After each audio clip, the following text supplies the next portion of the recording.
Bonjour ou bonsoir tout le monde. Aujourd'hui, je vais vous parler du deuxième chapitre de mon livre Sciences spirituelles et quantiques. Ce deuxième chapitre vous parle de l'alchimie. Le premier grand alchimiste était Dieu. En effet, dans la Genèse, au chapitre 1, au début, Dieu créa la terre. Il la créa d'un tohu-bohu. La terre était informée vide, et l'Esprit de Dieu se mouvait au-dessus des eaux. Et à partir de ce tohu-bohu, de ce rien, Dieu dit que la lumière soit. Et cette lumière créa l'entièreté de notre univers. C'est ce que nous explique la Bible dans la Genèse. Mais que nous apprennent les astrophysiciens en ce sens? Au plus loin où ils ont pu aller concernant l'étude de notre univers, avant le mur de Planck, au plus loin où ils ont été, ils ont découvert le fond diffus cosmologique. Et dans ce fond diffus cosmologique, il n'y avait aucune matière, aucun quark, aucun neutron, aucun noyau, aucun atome, aucune molécule, aucune cellule. Il n'y avait rien. De ce rien, le monde fut créé, grâce à la lumière. Est-ce que la lumière serait notre conscience? Est-ce que cette conscience serait la matière noire de notre univers? C'est à nous, humains, de nous poser les bonnes questions. Ces questions sont les questions de base des alchimistes. Comment la matière réagit? Qu'est-ce que la matière? Et qu'est-ce qu'elle contient? Au départ, les alchimistes avaient une idée très utopique de créer à partir du plomb de l'or. Ils étaient aussi à la recherche de la pierre philosophale.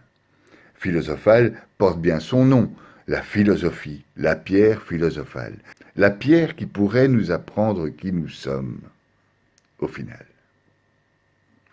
À travers l'alchimie opérative, à force de coaguler, de faire évaporer, de faire chauffer la matière, ils ont découvert les caractéristiques chimiques de cette matière.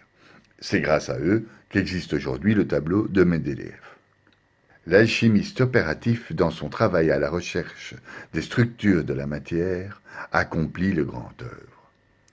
Et qu'est-ce que cette grande œuvre des alchimistes opératifs?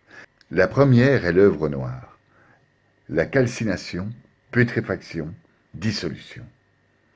La deuxième est l'œuvre au blanc, la coagulation, la vivification. La troisième est l'œuvre au rouge. La projection, c'est l'ultime étape de la matière vers l'éther. L'alchimiste travaille la matière et le cœur de la matière.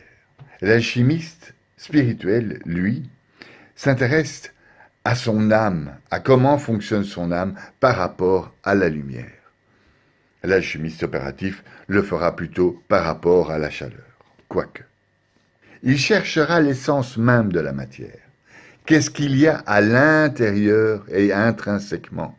Qu'est-ce qui compose la matière? Les alchimistes et l'Église, au Moyen-Âge, ne s'entendaient pas très fort. Car en effet, l'alchimiste recherche l'esprit de la matière. Vous comprenez bien que l'esprit de la matière, pour les théologiens, c'est Dieu. Il y avait donc un conflit. C'était un conflit d'intérêts. Alors que, au début, la Terre était informée vide, le fond diffus cosmologique, le tohu-bohu des kabbalistes, le rayonnement fossile, et ce rien, grâce à la lumière, créa tout. Le plus grand des travaux alchimistes.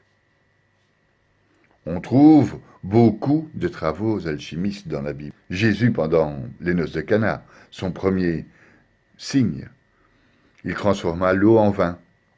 En fait, à l'époque, dans les jarres, on mettait le mou du vin dans le fond. Il fallait un certain art pour mélanger ce mou et l'eau, si ce n'est un signe ou un miracle. L'alchimie, donc, nous a permis aujourd'hui de comprendre la matière. Grâce aux alchimistes, aujourd'hui existe la chimie. Mais les alchimistes ont un langage, celui des oiseaux. C'est par exemple les concernés. Les concernés font de la politique. Ils sont concernés par la politique. Est-ce que vous m'avez bien compris? Il existe plein d'arcanes dans le langage des oiseaux. La maladie, c'est le mal qui a dit. Dans le langage des oiseaux, il y a alchimie des mots, c'est-à-dire le travail de la matière du verbe. Je vous conseille les œuvres de Patrick Buren-Steiners, un Français, un alchimiste, opératif ainsi qu'un intellectuel, qui a fait tout un bouquin sur ce langage des oiseaux. Ce bouquin est fabuleux et je vais simplement vous en citer quelques extraits de ce langage des oiseaux. Cette fameuse alchimie du verbe. Par exemple, précieux, près des cieux. Lire des livres, ça délivre de lire. Le verdict, la vérité a été dite. Le verdict. L'interdit, ce qui est dit entre les mots, l'interdit. Thérèse, tu es une rose. Sainte Thérèse d'Avila, Thérèse, tu es une rose.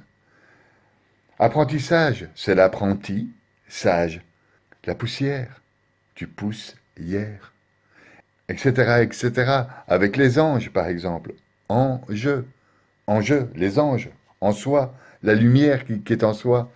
Donc ce langage alchimiste était absolument extraordinaire. C'est le langage des oiseaux. Le langage des oiseaux est utilisé aussi dans la Kabbale juive, pour analyser les textes hébreux de la Torah. Il y a aussi analogie entre plusieurs mots, shalom, shalem, etc., pnim, panim. Et ces langages, non seulement sont des jeux de mots et des inversions dans les lettres, mais aussi à une gematria, c'est-à-dire une formule mathématique intrinsèque à chaque mot.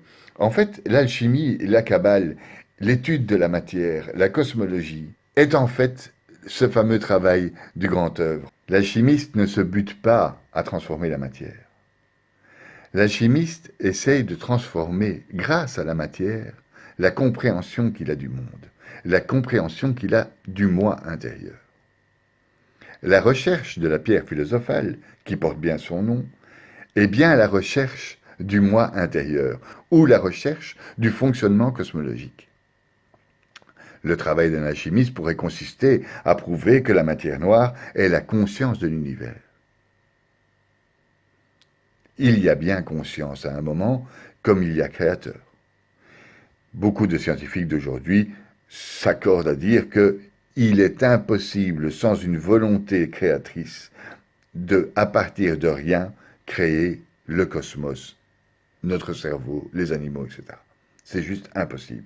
Ça équivaudrait à lancer du sable du haut du ciel et à en faire une cathédrale. Il y a donc un créateur. Les alchimistes le savent. Les alchimistes étudient les énergies et les vibrations. Les énergies, je vous en ai parlé dans le premier chapitre de mon livre sur la loi de l'attraction. Une énergie positive va attirer le positif, une énergie négative va attirer le négatif. Mais l'alchimiste, lui, travaille la matière. Il cherche à comprendre. Pour forger sa lame, le forgeron alchimiste va taper sur l'enclume et non sur la lame. Et grâce à vos vibrations créées sur l'enclume, la lame va s'aplanir. C'est la plupart du temps ce que les bons forgerons font. Il n'est pas nécessaire de taper ou de faire mal au cœur. Il n'est pas nécessaire de blesser l'âme. La lame, c'est l'âme. C'est le langage des oiseaux. Les vibrations de l'extérieur changent notre intérieur dans la matière. C'est ce qu'explique la loi de l'attraction, entre autres. C'est ce qu'explique aussi la physique quantique quand elle nous explique que le regard crée notre réalité. Nous créons nous-mêmes notre réalité de la manière dont nous regardons le monde. Tout est énergie et tout est vibration. Les alchimistes l'ont bien compris. Il existe donc deux formes d'alchimie. Les alchimistes opératifs, qui s'attardent au travail de la matière par le grand œuvre, et l'alchimiste spirituel. Pour un alchimiste spirituel, le poids de la matière est non dû à la force de la poussée de Newton, mais bien à sa capacité à laisser passer la lumière. C'est-à-dire, au plus on laisse passer la lumière, au plus on est léger. Ce qui pourrait expliquer certains phénomènes de lévitation. Sainte Thérèse d'Avila lévitait. Beaucoup de saints ont lévité. Ils laissaient passer la lumière du Christ à travers leur âme, à travers leur château intérieur. C'est ce qui fascine les alchimistes. En tout cas, les alchimistes spirituels. Mais il n'existe pas d'alchimistes non spirituels. Dans l'alchimie, il y a d'office un travail spirituel à la recherche de la pierre philosophale, à la recherche de l'utopie qui est de transformer le plomb en or. Ce qui n'est pas une utopie d'ailleurs, mais le processus coûtant extrêmement cher, ça ne vaut pas la peine de faire du plomb de l'or. Une histoire que je trouve magnifique, c'est l'histoire d'Ophérus, nommé par après Saint Christophe. Saint Christophe était un géant qui logeait au bord de la rivière. Il y avait un village, la rivière, la rive, et de l'autre côté, la plaine. Un ermite dit à ce géant, Ophérus, « S'il te plaît, peux-tu, grâce à ton grand corps, à ta morphologie, nous faire traverser tous les habitants du village, quand ils le désireront, vers la plaine ?» Ophérus accepta le travail proposé par l'ermite, à condition de le faire pour l'amour du Christ. Un jour, un enfant se présenta à lui, un tout petit enfant, un tout petit bébé, et il lui demanda « Est-ce que tu peux m'aider à traverser cette rive ?» Ophérus s'exécuta et traversa cette rivière. Au milieu de la rivière, l'enfant lui parut extrêmement lourd. Il se tourna vers l'enfant sur son épaule et lui dit « Mais enfant, pourquoi pèses-tu si lourd? Il me semble porter le poids du monde sur mes épaules. » L'enfant lui répondit « Non seulement tu portes le poids du monde, mais tu portes celui qui l'a créé. » L'enfant était devenu lourd comme le monde. Ophérus aida le Christ à passer la rivière. Depuis, il s'appelle Saint Christophe. Cette capacité à laisser passer la lumière à travers soi.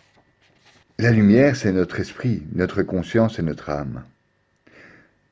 Notre esprit, notre conscience et notre âme est nourrie de l'énergie divine. À l'intérieur de nous, elle forge notre âme. Nous ne sommes que des véhicules de notre âme, comme la matière n'est que le véhicule de l'énergie qu'elle contient. Nous sommes, pour les alchimistes, matière et énergie. Et c'est ce que l'alchimiste, dans son creuset, essaye de prouver. La matière serait le rien qui se limite en lumière. C'est magnifique. Et c'est le travail des alchimistes. Voilà ma petite capsule sur l'alchimie, décrite dans mon dernier livre, Sciences spirituelles et quantiques. Chaque chapitre peut être lu séparément et contribuer à votre éveil spirituel. Si vous avez aimé, ce serait sympa de votre part de mettre un petit j'aime en dessous, de mettre à la limite un commentaire, de partager autour de vous.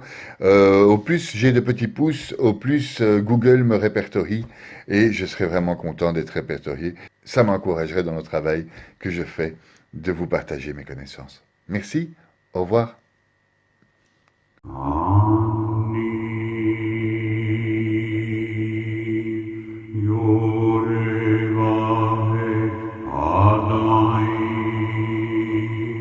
Ribbon of shell